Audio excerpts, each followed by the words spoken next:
you begin to ask yourself, why is it that more black women are getting abortions than any other ethnic group?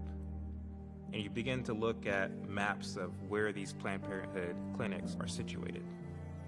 77% of Planned Parenthood abortion mills are located in the inner cities.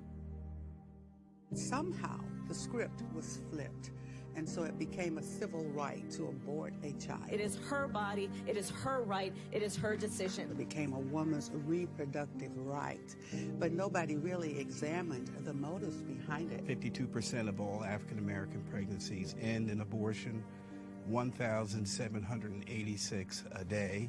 And since 1973, over 20 million African Americans have been killed by abortion alone. For more federal funding for Planned Parenthood. The Democratic Party has always been focused on pushing eugenics and abortion on the black community.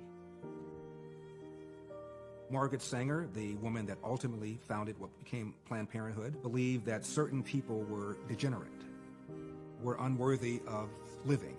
And if you're one of those persons, perfectly okay for you to be eliminated. Whether you're talking about Margaret Sanger's strategies back then, or you're talking about Planned Parenthood's tactics of today, they're still able to Trojan horse the black community.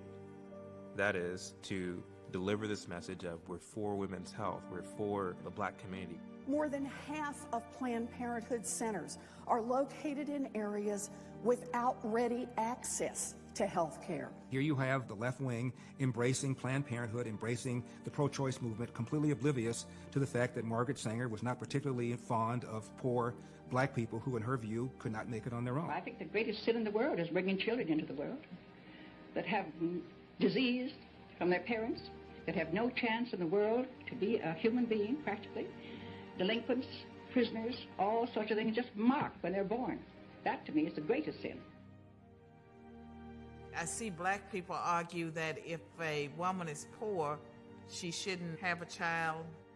If that were the case, a lot of black people that I know who have done great things in life would never have been born, and I would have been one of them. The billboard's idea that abortion is genocide has made a comeback in some parts of the black community. Our population growth has stagnated. Fueling this is the growing number of Latinos who have fewer abortions. 60% of all new births in this country are Latino, and you have Democrats that are advocating for open borders. Minority than black Americans. Right now, the Democrat Party relies upon our vote, but they don't have to forever.